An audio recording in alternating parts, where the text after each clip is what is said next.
What's going on, people? We are Tottenham TV, back here in the studio. COVID is a distant memory now, but it's good to be back. I'm not going to lie, it really is. Stuck at home for the last week, but we do have a Tottenham update to bring you the latest Tottenham news in the past 24 hours. But before we do get into that, please do go and check out our website, WeAreTottenhamTV.co.uk, where we bring you up-to-date daily blog posts surrounding Tottenham Hotspur.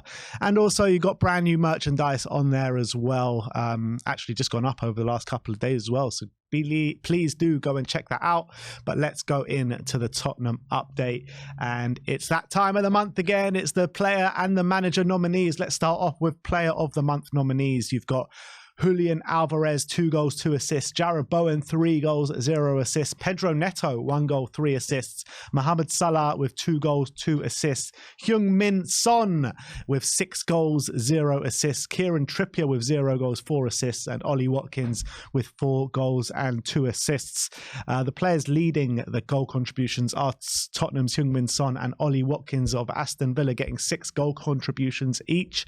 But do you think Sonny has a shout to win this one? Well, didn't 5 of those goal contributions for Watkins came in one game? Am I right in saying? So you got a hat trick and 2 assists, right, against Brighton. So I think when you take into account the amount of goal contributions and the opponent as well, 2 at the Emirates, scored against Liverpool, obviously got a really good hat-trick against Burnley as well. I think Son has been the player of the month. I think he has to win it. I think he's been absolutely exceptional, playing in his new role back in the centre as a striker as well. I think he's been fantastic. It hasn't just, I know he's been a goal scorer, but I think it hasn't just been his goals as well. I think if you've been watching his games like all 90 minutes, I think his overall general contribution to the team has been fantastic. Obviously, him being the captain as well. Obviously, he's not going to be judged on his leadership and all that kind of stuff, but obviously that's been top notch. I just think he's been the best player this month, and the quality of his goals have been fantastic as well.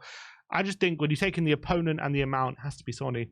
And first Tottenham player to score a double at the Emirates as well in the Premier League. So yeah, I completely agree. I think Heung-min Son should be winning this award, which will make it, if he does win it, 100% award scooped by Spurs players. But let's talk about the manager of the month nominees now.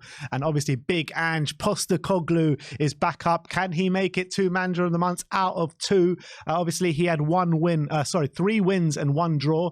The other managers up for it are Jurgen Klopp with 3 wins and 1 loss, Eddie Howe with 3 wins and 1 loss, Unai Emery with 3 wins and 1 loss, and Mikel Arteta with 3 wins and 1 draw. When you're looking at these managers in terms of who deserves it, I actually think Ange should win it, to be honest. I think the only other unbeaten manager is Mikel Arteta, and I think they have been getting results, but I don't think performances have been as convincing as Spurs have been. I agree. I think Ange should win it. I think he should be the favourite. I don't see why Arteta or anyone else. The only reason you would give it to another manager is because Ange won it last month. If Ange hadn't won it last month, I think he's the clear favourite for this, and he 100% wins it. The only reason I think I might just doubt whether they'll actually give it to him is, will they give it to him 2 months in a row? Maybe there's a thing about that. But I think if you're taking it based on these months, these results and the performances, and considering our only draw was a really good performance at the Emirates, I know you can say Arteta's only draw was also in the same game, but like their other performances, they scraped past United when they probably shouldn't have. They beat Everton 1-0. It was a good win, but wasn't like fantastic performance. And obviously they battered Bournemouth 4-0, whereas we battered Burnley 5-2. We did scrape past Sheffield United, but I think it was a deserved result. We got a really good draw at the Emirates, and we beat Liverpool as well. So good, harder opposition as well. So I think Ange deserves it. Yeah, I agree. And Spurs could actually be in for a hat-trick of awards this month, as Vicario is actually up for save of the month. He is going up against Alisson for his save against Spurs, Raya for his save against Spurs, Roberto Sanchez for his save against Aston Villa, Ederson against West Ham, Wes Foderingham against Everton, Jordan Pickford against Sheffield United, and Vicario against Burnley. I mean, thinking of these saves, I do think David Raya's against us was probably the best one. I think that was an absolutely unbelievable save, but you never know. Vicario could make it a hat-trick for Spurs. Which one is Alisson against Son? Yeah, I imagine so. One against Son, that was a great save. But look, to be fair, Vicario's save was unreal. Like it took a deflection. He had to use his fingertips just to tip it over the bar. It was literally heading for the top corner. So definitely deserves a nomination. Raya's save was ridiculous. Pickford's, to be fair, against Sheffield United as well, was unbelievable save. So I think he might miss out on the top 2 as well. But I reckon it could be third, because I reckon that save was better than the Son one. But it just goes to show like how well Spurs are doing. We're just like being mentioned in every single award at the moment. So And Lovely also, stuff. all the saves are against us as well. It shows just how unlucky we've been as well. Yeah. Could have been even better for us. Yeah, very true. But let's talk about some injury news. And starting off with Brennan Johnson, Nazar Kinsella says that Brennan Johnson is targeting a return for Tottenham Hotspur's first game after the international break, which is against Fulham. So, I mean, not being called up for Wales, not being in the squad this weekend against Luton. I mean, is this injury maybe more serious than we thought about originally? Because before they just said it was muscle fatigue. Surely it's not just muscle fatigue if he's out for this long. Yeah, you would think.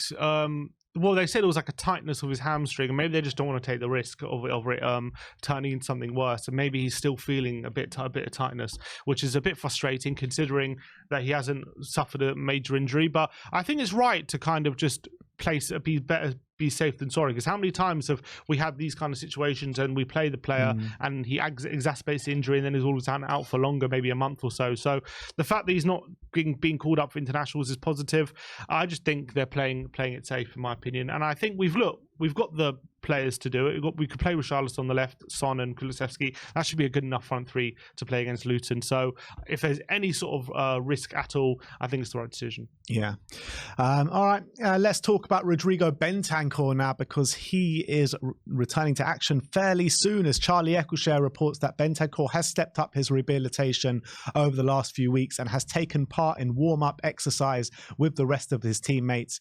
He's been desperate to join the proper sessions, but his recovery is being carefully managed and he's still only joining the squad for the warm-ups. November remains the time frame for his return, but Ange and everyone at Tottenham will make sure he is not rushed back, and obviously this has got to be the best course of action. 100%, and we've said it previously that as much as we're desperate for Bentancur to get back, Sar's playing very well, so you can't just rush him back into the team and force it, because there's no need to. We've got good midfielders at the moment who are doing a good job, and it's just going to be an added bonus when he comes back into the team in November when he's fully fit, and I think he's going to take our midfield hopefully up a few levels. But right now, there's no need to rush him back with the way we're playing. And I know he's probably desperate to get back, having not played for so long. And a player, especially the form he was in, he's probably desperate to get back into that form.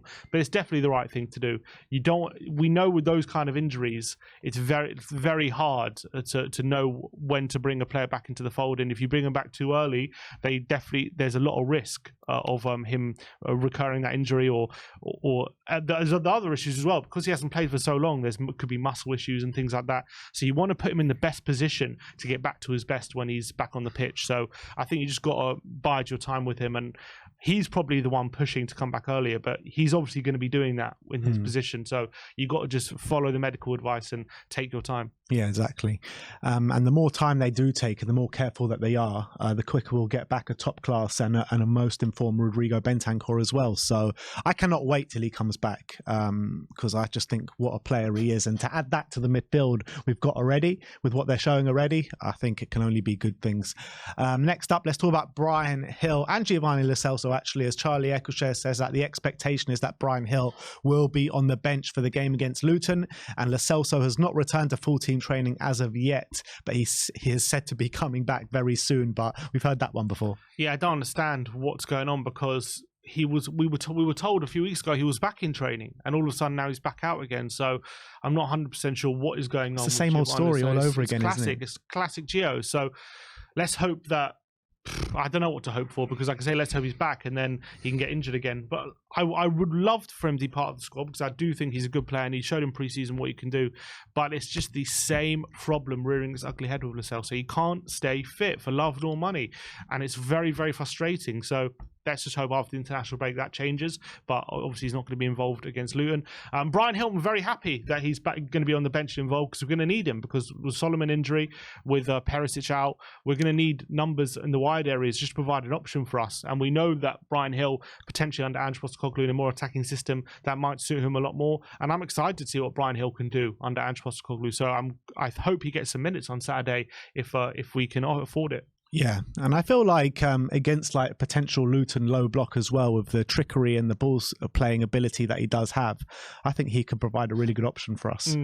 Let's talk about the Don, Fabio Paratucci, as Charlie Eccleshare says that Paratucci is continuing his work at Tottenham Hotspur on a consultancy basis, despite many being uncomfortable with this arrangement. It is legal, and he's attended the last 2 home games plus the opening day draw against Brentford, where he was actually pictured with quite a few Spurs fans on the day. But look, you can't knock the work that he's done at Tottenham Hotspur when you're looking at the squad that we have now and the players we have at our disposal.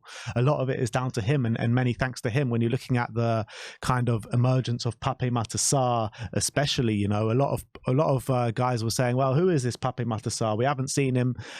He took a while to kind of get to grips with life at Tottenham, but now there's no looking back. And I think that goes to say that for a lot of the players in the Spurs squad at the moment as well. And he's kind of had the long-term vision of what he wanted to do at Spurs, and it seems like it is coming to fruition now. So, but apparently many people in the club being uncomfortable with the arrangement of Fabio there. Yeah, that's a difficult situation to manage, because he's obviously clearly very good at his job, and he clearly helps us a lot in identifying talent. I'm sure he had a lot of input in when it comes to people like Vicario and Udogie coming to the club, and we know he, as a lot of the other young players like Sarr and Brighton Hill, he was massively spearheading that. So he's clearly got a good eye for talent, and he knows what he's doing. But if it's going to cause problems, then he could be the best sporting director in the world. But at the end of the day, you need something that everyone's on the same page. You don't want any conflicts. You want everyone pulling in the same direction, and you don't want it down the line it to be to become a problem. So if it is starting to become a problem, that's something that we have to just be ruthless on. And yeah, maybe someone else he'll take up a consulting position with someone else, and maybe we'll lose out on that, and that'll be disappointing. But we have to do what's right for the outer look. If you're looking at the bigger picture, you need everyone happy with the situation. Especially you're bringing new people into the club as well, like a new sporting director. You don't want Paratucci stepping on any toes if he's not welcome and all that kind of stuff. So I'm not to say that it's not a situation that's manageable, but I just don't want it to cause any problems within the club. So if it is causing too many problems, then it's something that we have to end. Unfortunately, that's reality. Yeah, it's an unfortunate situation because, look, like I said, I think he's done such a good job at the football club, probably the best sporting director we've had here in a very long time. And you're seeing that on the pitch. He's saying that many are being uncomfortable with this arrangement. So it doesn't sound like good news, does it? No. So we'll see what happens with that. But Spurs are linked with another man for the sporting director role, and he goes by the name of Andrea Berta. Miguel Delaney says that Manchester United and Tottenham Hotspur have been considering Atletico Madrid's Andrea Berta to be one of their football executives, but both could face competition from Paris Saint-Germain. I mean, do you know much about him? I don't know much about him personally, but all I can say is Atletico Madrid's transfer policy, I think I read he took over as technical director in 2017, and their transfer policy is very much in line of what we should be looking to do, because they've stayed competitive, albeit obviously Madrid and Barca win most leagues. It's difficult to break that, but they have been able to get a league title recently. They won it in 2021. Obviously, they won another one in 2014. He was at the club at the time, but he wasn't technical director. But the way they are happy to move on players and have replacements lined up as well. They got a consistent conveyor belt of talent. Obviously, Diego Simeone is their manager, and he plays a very different style of football to what Postecoglou wants to play, but he always is very good at identifying talent that's fitting what Simeone wants to do. And if he can do that for Spurs with the budgets that he's been able to work with for Atletico Madrid, if he's got better budget for Spurs, and he's been able to stay competitive within the top. I think they've got consistent Champions League football now for a very, very long time. They've obviously won a title. They've been in a few title challenges as well in that time. I think he's kind of the perfect model of what we want to kind of establish at Tottenham, essentially. Be competitive at the very top with maybe not the budgets of the bigger clubs who other teams have. Bit of a different playing style though, isn't it? Different playing style, but Simeone's got a very specific playing style, so he's going to have to fit with Postecoglou. I'm sure he could do that. I'm sure he's going to come in and know how we want to play football in that directive. The directive of Atletico Madrid is very different, but if the directive at Spurs is a certain way, I'm sure he can fit in with that, and he can find players who can fit in that system. So he seems like a guy who could do a job that is kind of required in terms of a team who maybe isn't one of the bigger teams, or is one of the bigger teams in the league, but maybe isn't one of the favourites, but has kept them competitive within the transfer market. So I think that's something that Spurs could definitely do with. Yeah, I mean, I don't know much about him. I don't know what kind of players he's been recruiting over the last couple of years. Rodri from Villarreal for 20 million euros. Really, the Man City Rodri? The Man City Rodri. Not bad. That is not bad at all, to be fair. João Felix, I guess, was up, but it was big money, wasn't it? 120 million. Maybe that was one of his... Trippier, he signed for Spurs. He became one of the better Matt Doherty. Matt Doherty. Look, he is working within a budget, isn't he? So maybe, look, there's definitely... Look, he did sign as well Diego Costa for 60 million, and it was a massive flop, like second time around that was. So, look, he's definitely had some misses, but he clearly has an eye for talent as well. Rodrigo de Paul he signed. Yeah, I mean, with Manchester United, Tottenham and PSG all after him as well. So we'll see what happens. It's interesting that PSG are after him. I mean, do they not have Luis Campos there? I don't know what. Yeah, there's always been a lot of rumours about him leaving, isn't there? So maybe we'll take Luis Campos. Yeah, I mean, he was one who we were very excited about when Mourinho was here, wasn't we? Yeah. So maybe he's one who could do a job with us. Well, we'll have to wait and see what happens with that. But that is your Tottenham update for today. Let me know your thoughts regarding everything in the comment section below. Like I said before, please do go and check out our brand new website, WATTV.co.uk, where we'll bring you daily blog posts. But thank you, everyone, for joining us today. Like, subscribe, and comment. And as always, come on, you Spurs.